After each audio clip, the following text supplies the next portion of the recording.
Paula Abdul in the studio. Do you think I'd make it to the next round in American Idol? I don't think I would have made it. I don't think I got that kind of voice. Well, you gave Ryan Seacrest a run for his money. That's the first time someone said that to me on the show. But all right, His hairline's pretty good. Well, he got a haircut and everything for you yesterday. Listen, I heard you were coming in. I was like, I got to be presentable here, So just to hop right into it with you, I want to know a day in the life of Paula Abdul. And I know every day is different, but just give us maybe what you did yesterday. Oh, well, yesterday, I'm a completely transparent girl. I experienced really sad loss this week. Monday, I went to Kobe Bryant's memorial, and that was beautiful and bittersweet. And while I was on my way there, I found out that one of my long-haired Chihuahuas passed away, and that was hard. But then I didn't expect. She's been a miracle. She had pancreatic cancer, and was told she'd have 6 weeks to live, and that was 16 years ago. She's 19, and she passed. So I mean, she was a miracle every day. But yesterday morning at 4 a.m., my little teacup Yorkie passed away. So 2 dogs in 2 days, and at Kobe's memorial. It's been one of those weeks where I try to put things in a proper perspective, and we look at a celebration, even with Kobe and everyone there. That memorial was a beautiful celebration and send-off for Kobe and Gigi. And everyone there spoke beautifully, gave beautiful eulogies. There wasn't a dry eye in the house. The performances were beautiful. And, and then I reflected on how beautiful it was to be a mommy to my little dogs. Tinkerbell was with me for 19 years, and then I just lost Charity. She had a heart attack yesterday morning, and she was turning 13. That's devastating. One of my worst fears, we have 2 Chihuahuas, and you have Tinkerbell. Ours is named Pixie, and she's almost 15. Wow, almost 15 years old. If something happens to that dog, I'm gonna be a mess. It's such an enormous, profound loss that you feel. And, they say animals only hurt you when they leave, and it's they're your children, they're your extended family, and they're that unconditional love that no matter what, they cheer you up. And if people that don't have Chihuahuas or don't understand, it's a whole different thing. Because I've had big dogs my whole life, and she got Chihuahuas. It's a whole different thing. And I've never been more in love with a pet than this Chihuahua, or these two Chihuahuas. Mine too, and I'm gonna have to show you pictures of my dogs. Before we leave here, we have to share pictures. So that's okay. So that is the extreme one end of my life, is always trying to find the celebration in things that are very, very painful. And then on the busy days of my life, they're filled with always getting some kind of workout in during the day. It depends on my sleeping pattern, because when I'm doing my residency in Las Vegas, I don't leave the stage. It's a 2-hour show. I get off the stage at 10 o'clock, do meet and greets. I don't get back to the hotel till 12:30, and it takes me hours to decompress. So I have to learn to adjust my sleep, but I try to get at least 6 hours of sleep a day. Is there any other wellness things you do when you're feeling sad, like you're feeling this week? Is there like a meditation or anything else? Yes, gratitude. Meditations on gratitude and counting your blessings and being grateful for the love that you have in your life and the love that you've been able to provide. Also, laughter. When I'm sad, I immediately look for laughter, whether it's a comedy, a rom-com, or just being around my family and friends that I love and laugh. And, you have to be around people that make you feel like you're rising to the occasion and always like trying to be the best version of yourself. And that's sometimes very difficult to do, because things that, the obstacles and the ups and downs that we go through in our life can tend to bring us down and to dwell on it. But that never gets you anywhere positive. So it's kind of like shifting the paradigm and deciding, what am I going to do right now to take me out of that? And it's just a shift, a paradigm shift of saying, I choose to do something right now that's going to make me feel better. You're so right. I mean, like the the things that happen in our life like that, they have great impact. But I think what has lasting impact is when we sit and just dwell and dwell and dwell. And so many people, there's a lot of young people listening. They can't get off. They can't get it off. They can't get off a subject, right? If something tragic happens, they just sit there and think and think and think, and it's like they're in their own head, and they're taking something that's terrible and making it much worse, and they're suffering much longer than they need to. And then you're absolutely right. And then what I find is that when something's uncomfortable or sad or painful or embarrassing, it's like we tend to try to run away from that feeling right away because it's so uncomfortable. But this is a profound statement. Like I always say, if you're in pain, lean into the pain. Don't run from the pain. So if you're fearful, lean into the fear, because if you learn to get comfortable in the uncomfortable, it goes by relatively quickly. But if you keep running away and thinking about running away, dwelling on it, you're never giving the chance to even see how quickly it can pass. So I would say learn to get comfortable in the uncomfortable, because lean into it as opposed to run away from it. What are some big things and small things that you do to maintain your energy? I mean, I feel like you have so much energy, and what you're doing to be out until 12 o'clock doing meet and greets and then going home and watch. I mean, that's a lot. It's a lot, but when you love what you do, it doesn't feel it's definitely work, but when you love what you do, you don't mind it, because it's so gratifying, and it's humbling that you get to do what you love to do, and I'm grateful for that. I don't take anything with my career for granted. I don't take the people I love for granted, and the things that I love, and I love performing. I love connecting with people. I think I love performing, but like really what I really love and thrive on is connecting with people.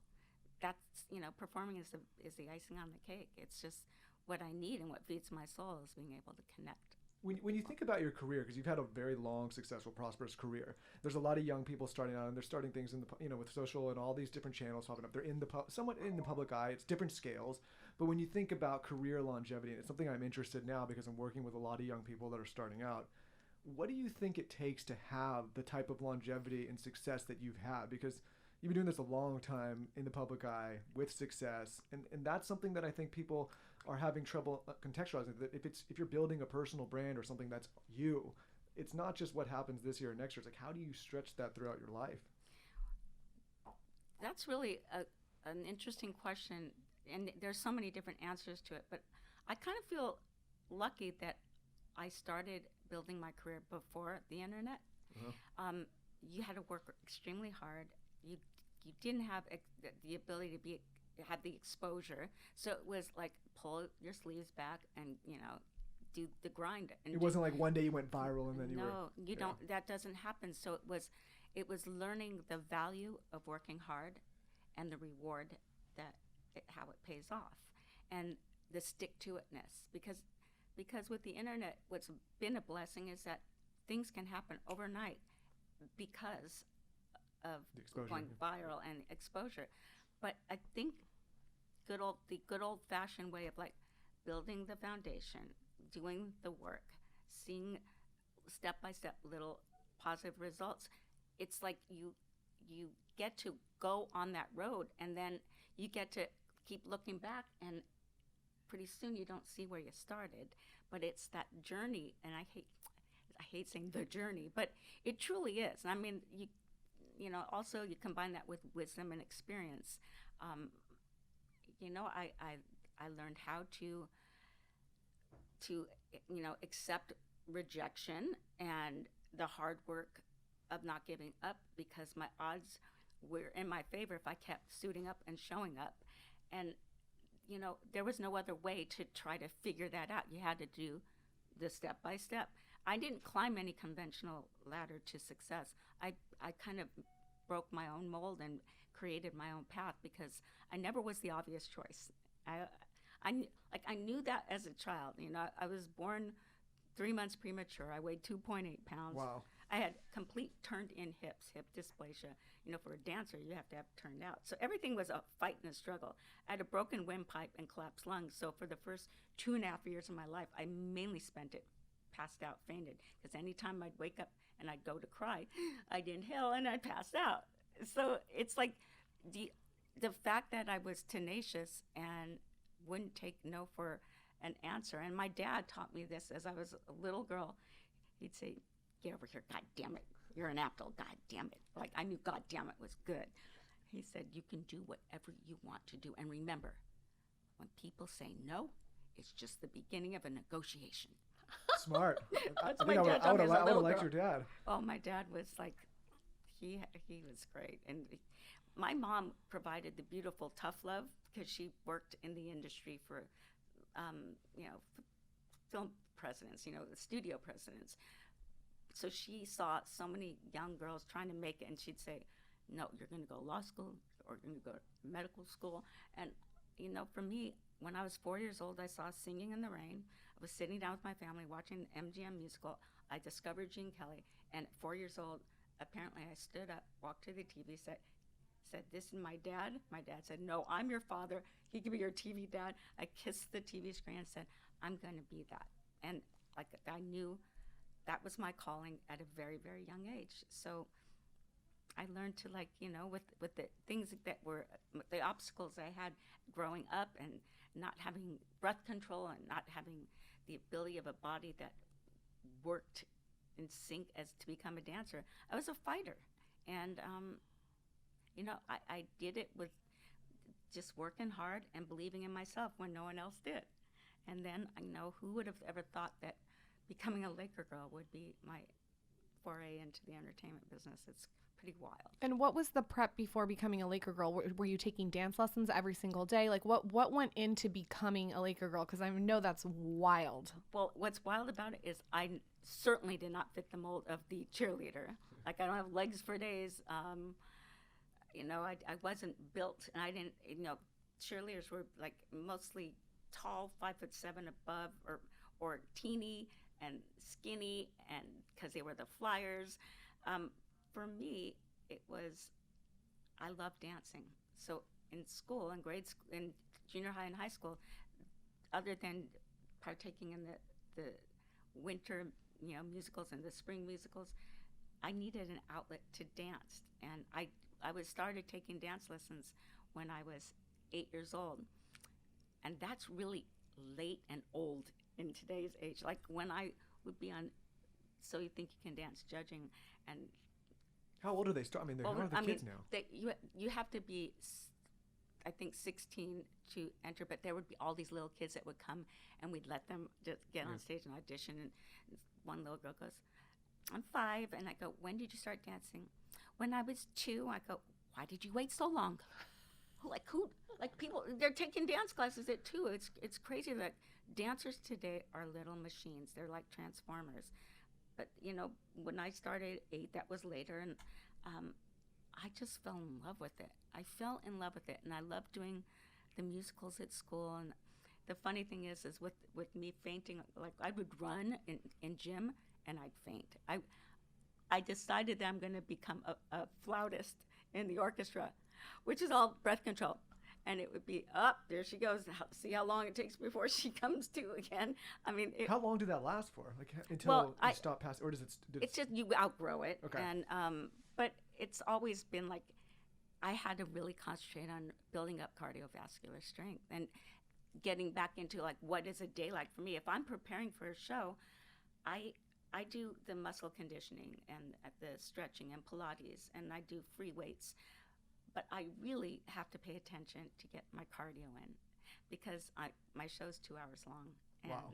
It's balls to the wall dancing, and I'm on stage like pretty much an hour and 50 minutes of those 2 hours. So holy crazy. Crap. And when you were performing for the Lakers, how long are you like having to perform? So when I started performing for the Laker girls, the cool thing was, let me tell you this. Let me tell you how I became a Laker girl.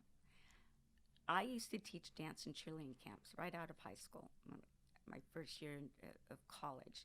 And a few of my friends who were the tall, beautiful, long legs, blonde hair, blue-eyed dancers and cheerleaders came up to me, and they looked down at me and said, "Hey, Paula, you want to come with us to try out to be a Laker girl?" And I looked up at them and said, no, I don't fit the mold.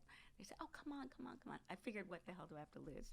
So I brought a dance bag, and I thought everyone else did, but I knew probably I was going to get cut. But I brought different changes of clothing. So 5 of us were there. 3 of us got cut, me included, before we even got to dance, just based on the type, you know. They just looked at you and said, that's wrong. Yeah. Okay. And I used to sit, like, pose on my toes, like it's going to make me taller. But literally, I got cut. I went into the bathroom. I pulled out another leotard and tights. I now put my hair in a ponytail and entered as my middle name, Julie, and spelled my last name Abbal, Apple. And then I got cut again. So did the other 2 girls. So all 5 of us were cut. And as we were leaving, I said, wait, can you guys stay one more round? I still have one more outfit. And they were like, no, screw you. And they said, take the bus home. And I literally stayed. I had one more outfit. I pulled out the old Jane Fonda red and white chevron striped leotard with the blue leg warmer and blue headband and leg warmers. And I put my hair half up, half down. And I entered PJ, Paula Julie. And I spelled my last name Apple. And that 3rd time, I got it. So wow. That by having balls to do that and actually having that reckless abandon and knowing, like, there are no rules, you know. That's the key. That's the key. If it's not written in the rules, it's not a rule. That's another thing my dad taught me. So yeah, I've just always had that ability to kind of just say, how can I come in from the rafters or come in from underneath the cement, and like just figuring out my own way. It's just not accepting a traditional door. You're just doing your. Because not all of us are traditional, and you know, I didn't fit. You know, I was a square peg trying to be fit into a round hole, and it didn't work. Story of our lives. It's the story of our lives. Out of all the celebrities you've worked with and all the successful people you've been surrounded by, and you're so successful, what's the commonality between everyone? Was there one trait that you see across the board that you feel like you also have that is like... We all feel like we're frauds. I mean, I was a Laker girl, and I was discovered as a choreographer when the Jackson brothers were season ticket holders, and they were looking for a choreographer. They didn't know that. That's how the relationship started. Wow. And they didn't know that I was also a Laker girl. So when I met them, I mean, I was 17 and a half, turning 18. I lied about my age because you had to be 18. And you know, that was my first big break. You know, that was crazy. And from that point on, you know, then I got to meet Janet and work with Janet, and then that changed the trajectory of now all of a sudden I have a big career, and I got to work with some of the most prolific. I mean, you've worked with everyone. I'm just trying to read your resume here. It's like, it's endless. It's I'm very grateful, knock on wood. When the Jackson family wanted to work with you, what does that feel like?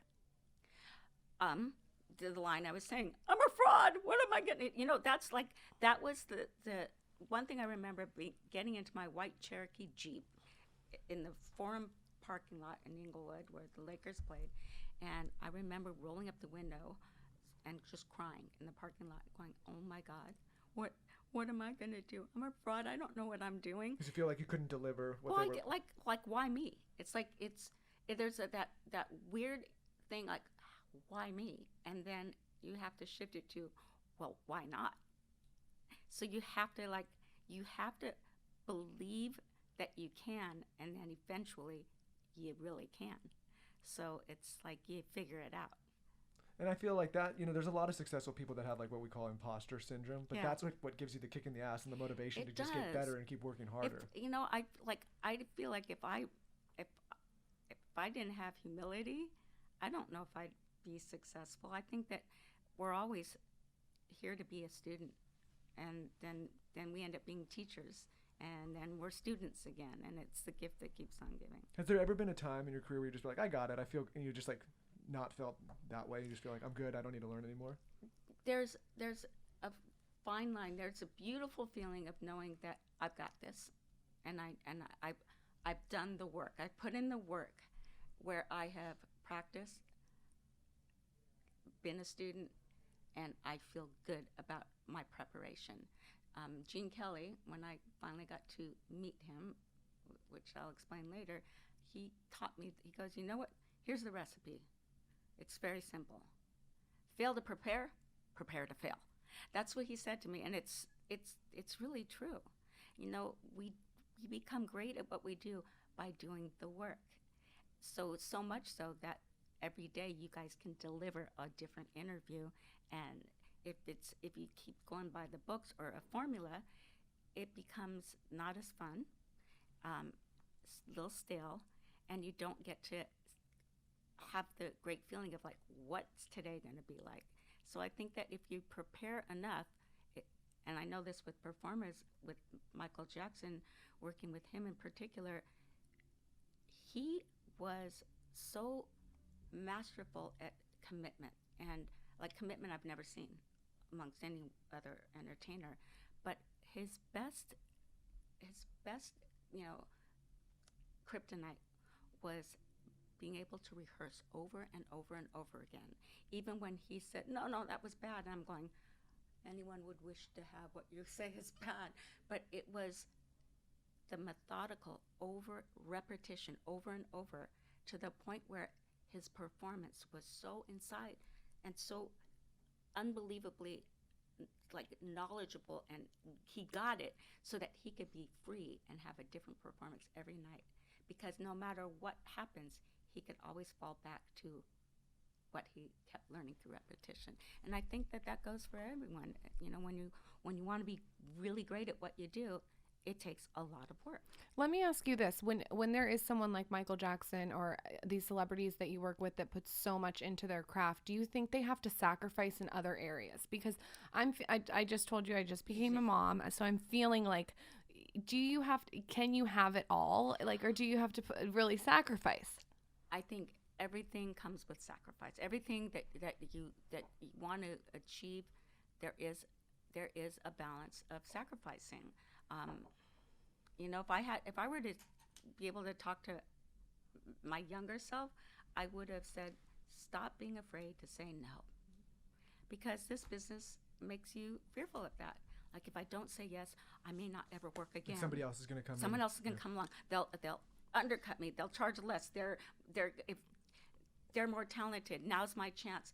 And the thing is that you if you say no, if it's not something that inside of you, that it's not about the money, it's about you cannot not do this job, because you would feel like this is something you so want to do, but when you do things for money, that sometimes works out great. But if you only do it for money, oftentimes it's a letdown.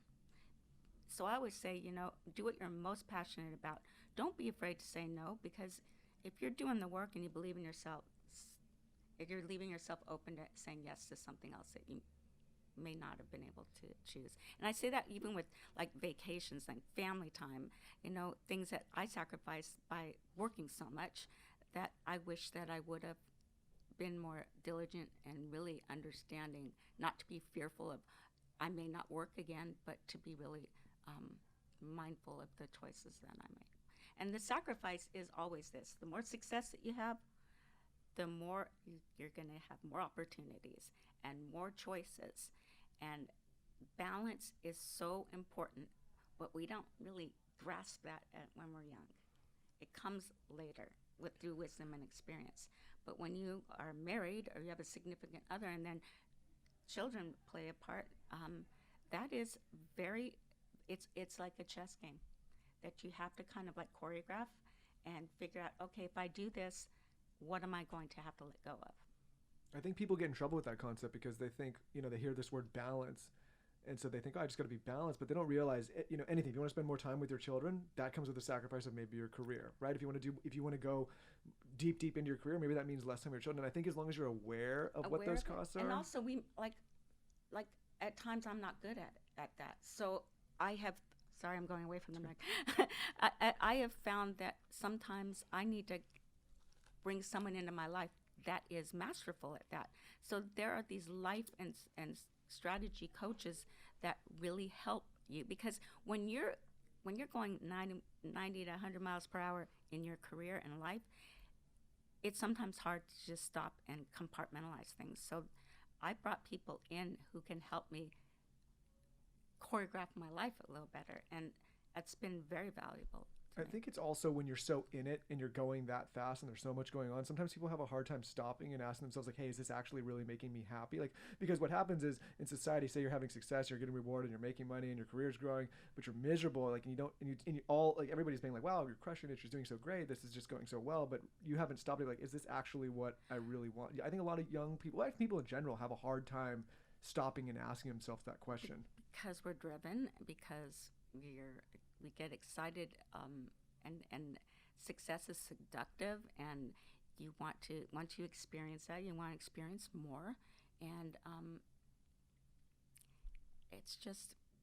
it's finding people in your life that help keep you grounded and help you stop and smell the roses, because again, when you're in it and you're going fast, you don't take that time usually to see what you've accomplished and where you began and where you are right now and what's coming next.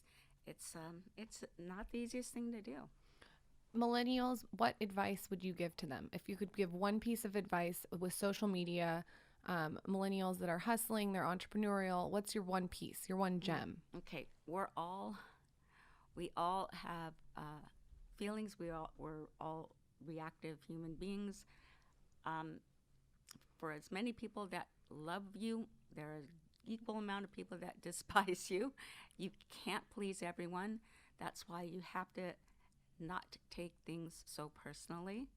And, you know, I would say this, if you're being critiqued and it's hurtful as you're reading it, put it away for a minute. Do something like make breakfast, make a meal, do something completely different. Then when you have calmed down a little bit, go back and read it again. And then you can compartmentalize. If someone's attacking my physical looks or it's just something that's really none of my business, let it go. Yeah, it hurts, but no one's immune to that. But pay attention to the things that are irking you, that there's a little bit of truth to it. Because you always can learn and work on those aspects. Because you know inside, they're actually a little bit right here. I'm going to work on that. The other stuff that they're saying that that's their opinion and there's nothing you can do about it. Pay attention to things that can help build you and become better as a human being and your profession. What is your morning routine if you have one? Well, okay, I am far from being like this meticulous, like regimented girl. I when I kick into gear, I kick into gear. But, you know, I also do this thing that's not so great. Sometimes I go from 0 to 100. Like if I come off of touring or performing, I want to do anything but work my body out. I need my body to recover and rest. Sometimes I take a little bit too much time off and I feel it the next time I'm starting to gear up again. So I try not to do that as much anymore, and I'm getting much better at it, because like everything, you can't have all or nothing, and nothing's black or white. It's like learning to live in the gray area, and there's so many different shades of gray that you don't have to be black or white, and it's just finding something that works for you to try to stay in a healthy lifestyle, because that provides a healthy mindset. When I don't take care of my body, or if I don't work out, I don't feel good about myself. I don't feel motivated. I feel slovenly. I feel like, what am I doing? I'm like wasting the day away. So I give myself time to have my body recover. I catch up on binge watching TV shows that I love. What's your favorite? Okay, I'm a Bravo freak. So am I. Thank God, because people think I'm a freak that I love Bravo so much, but I really do. Like my favorite thing is going to Andy Cohen's show. Like I feel like I'm in heaven there.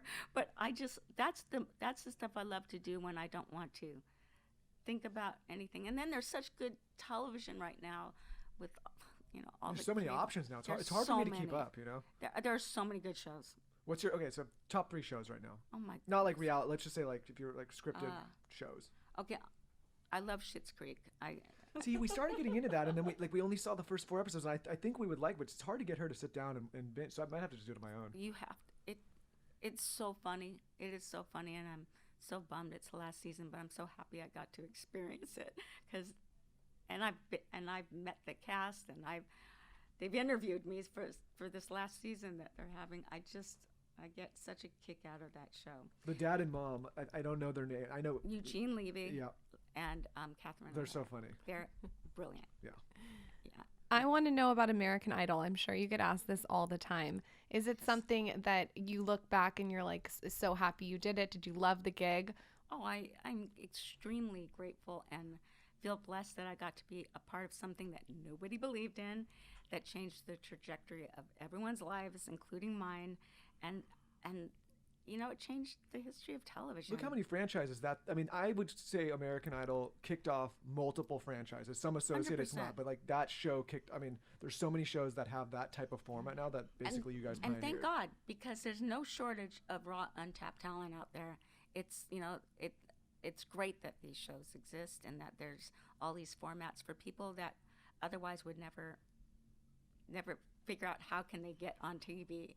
These shows, you go out and you find the talent, and it's pretty cool. Don't you ever think, wow, I've launched all these amazing careers? Like, there's so many careers that have been launched off this show that wouldn't have been launched. I'm like a proud mama. Yeah. Like, I'm a mama bear and proud.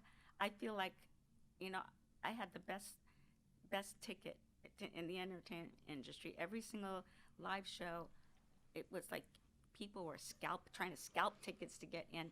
It was such an amazing experience, and to be sitting there, front and center to witness awe-inspiring talent, it was incredible. And to see the success, it's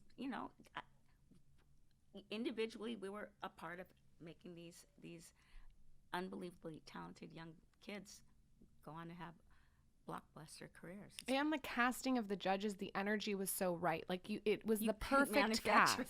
It was like it wasn't.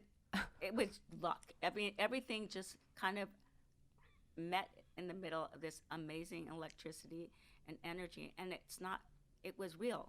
I mean, you could see Simon and I despising each other and then hysterically laughing and understanding how we worked together. And Randy, the three of us were like, it was just like the perfect combo, and there was nothing scripted to have to worry about. As a matter of fact, the things that were scripted usually were jokes that they were playing on me. So I was the recipient of all of that stuff that finally through the seasons the audience started catching on. Oh, they're making her look like Pin the Tail on the donkey, and I'm the donkey with the big ass. That's what would happen. I'd be hearing like really crazy stories, and I'd be going, "Who are you talking about? Me?" And the missiles are flying. I go, that's not true. Boom, boom, boom. And like, it's like I don't have any brothers, so I learned what it was like to fend for myself. I mean, that show was gold. All the shows though that you've been on have been gold. Like, I just feel like American Idol, like to look back and really see people like Kelly Clarkson. Is there one person that you look at and you're like, wow, they've had like a really strategic career? Well, I think that we helped discover them and give them that platform. It's what happens after they've achieved that success. It's surround yourself with good people, not just your friends or family, but good business people that are going to help guide you and that respect your opinion and that you respect theirs. It's hard because sometimes you got to get rid of friends and family when it comes to your business life. It's knowing that if they're not right to be involved in your life that way professionally, to know then it doesn't feel right, I must make a shift and change. And that's hard. But, it's important. I mean, the craziest part of American Idol was the fact that they were living in a bubble. They, everything was taken away from them. Social media was just really starting. Message boards were happening, and they learned that they have to stay off of that. And the success was happening. What I loved is that if you were in the top 10, each one of you had millions and millions of solid fans. It's what do you do with that when the show's over? So you didn't necessarily need to win. Like you already had a large fan base. Jennifer Hudson, Chris Daughtry, Adam Lambert. It's so relevant though to even now, because some people, like you said, go viral and then they don't have the tools to maintain and grow and be strategic. It's kind of the same in a way. It's like you have to really surround yourself with the right people, have the hustle, have the talent. It's like it's a recipe. Well, it's something that, like, you know, sitting in this seat and running this thing, and we have a lot of shows here, and it's a conversation I'm always having. It's like, you know, as a network, I'm not so excited about doing something for 3 or 4 months. I'm more excited about, like, what does a career look like 4, 5, 10, 20, 30 years down the line? Because if not, it's like, what are we all building here? Like, it's not about a flash in the pan, quick it's hit. Like what is the next project I'm going to be going into or developing while I'm doing this, so that I can be at my best and have a natural flow right into the next thing that you're doing. I don't like a transactional mindset where it's like, hey, this is going to last for 3, because it takes so much work and so much effort, and then people are unhappy after on both sides. And it's like, for me, it's what are we building? What's the brand? What's the longevity? And again, it's the stick-to-itness and believing in yourself and not waiting for other people to make it happen for you. That is so true. With your Vegas residency, what are some beauty tips that you're doing? Is there like a facial that you love? What eyelash are you wearing? I want to know all the specifics. Well, I am a stickler with skin regimen. That's the one thing, like, I don't do 0 to 100. When I always, I take my makeup off and really cleanse my face. I start in the morning with a great regimen I have.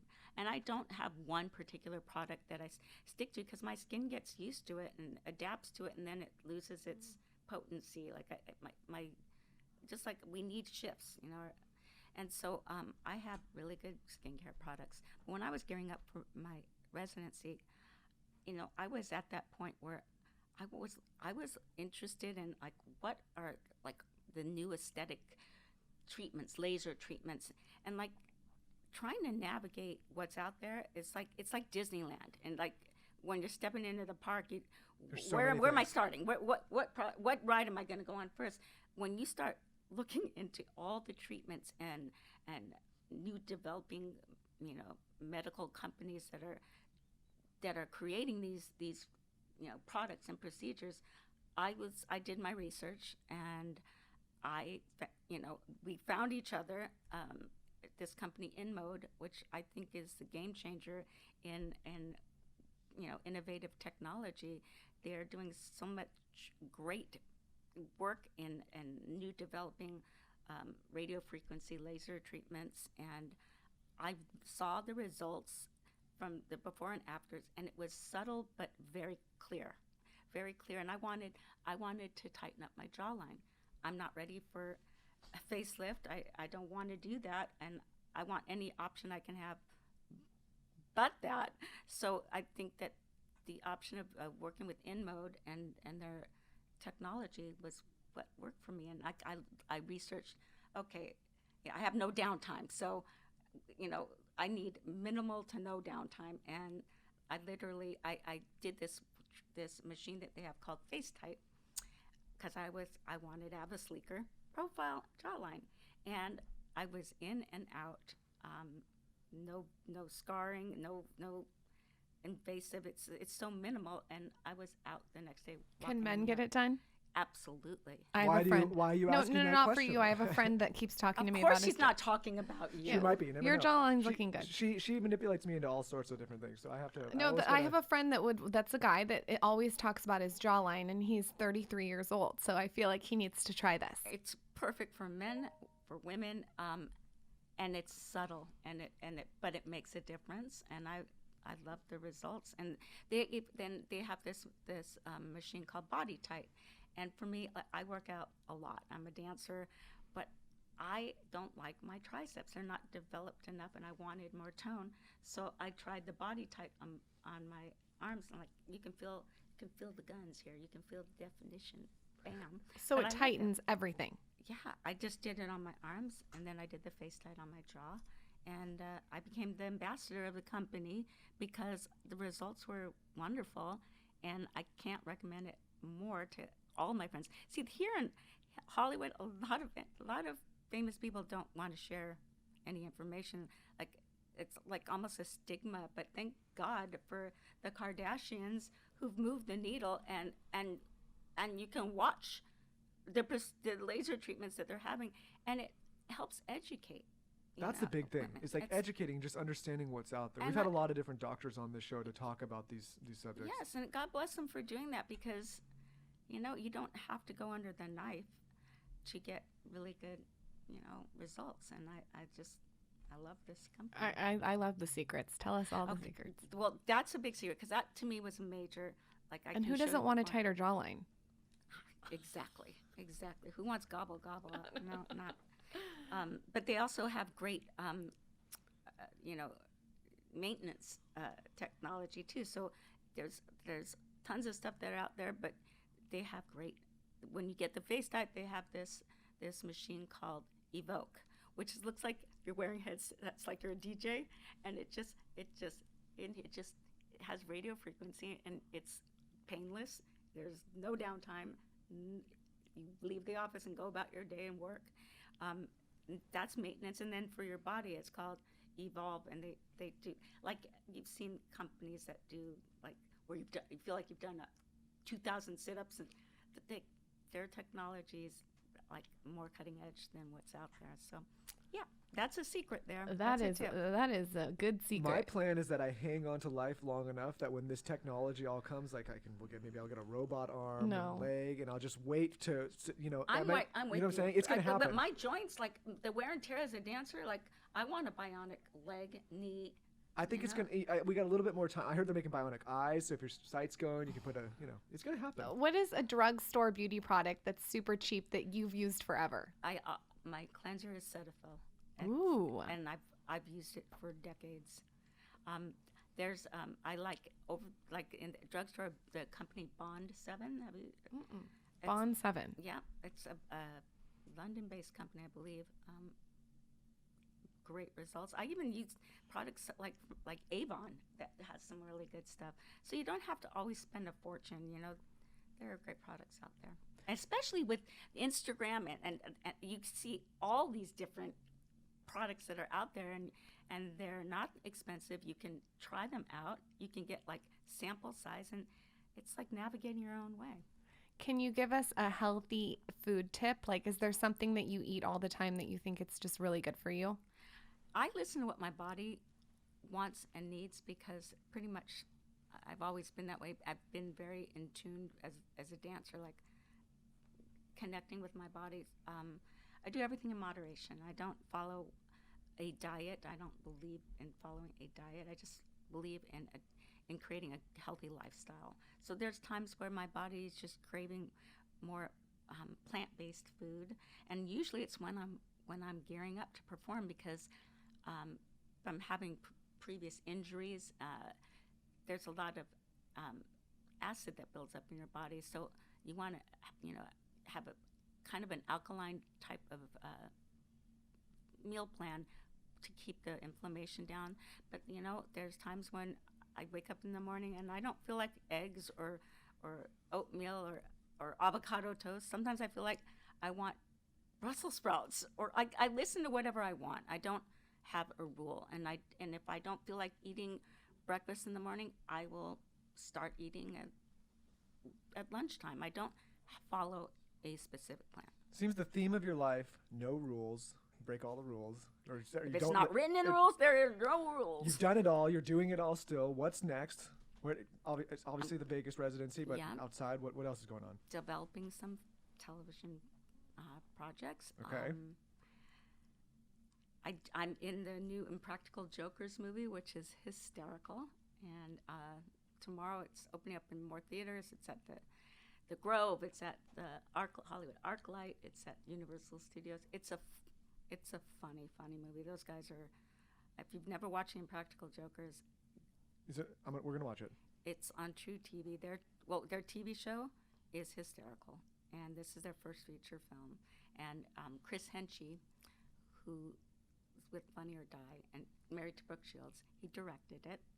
And these guys they're 4 lifelong friends since high school, and they just do everything and anything possible to embarrass one another. And it is laugh out loud funny. And the movie is hysterical.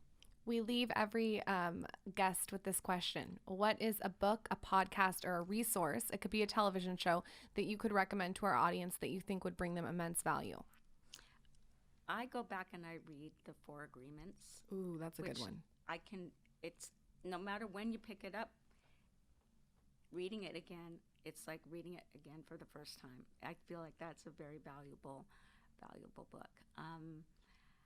Podcasts, there are so many good ones out there right now. I mean, I listened to the Dear John, or what was that? Dirty John? Dirty John, not Dear John. We had Dirty Tara, John. the woman who actually killed the guy in the studio. She, that's wild. That's a whole wild story. Yeah.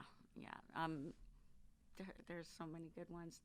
I'm just getting into podcasts more because being stuck in traffic, I don't, listening to music can get a little, I just find it fascinating, and it eats up the time. You're not realizing you're stuck in traffic. Well, listen, if you ever need a side hustle, 'cause there's a lot of podcasts here, what I can do is I'm going to say, listen, I'm going to listen to the pitches on my side, and I'm going to have you judge 1 to 10 if they get signed to the network. Right? If you ever need, that'll be I'm really good at that. I know you are. That's I'm really why. good at that. I believe it. Podcast Idol. Yeah. That's Yes. the one. Do you know that I used to predict, and like people wouldn't believe me, but I used to predict who was going to be in the top 2, who would win, who would be in the top 10.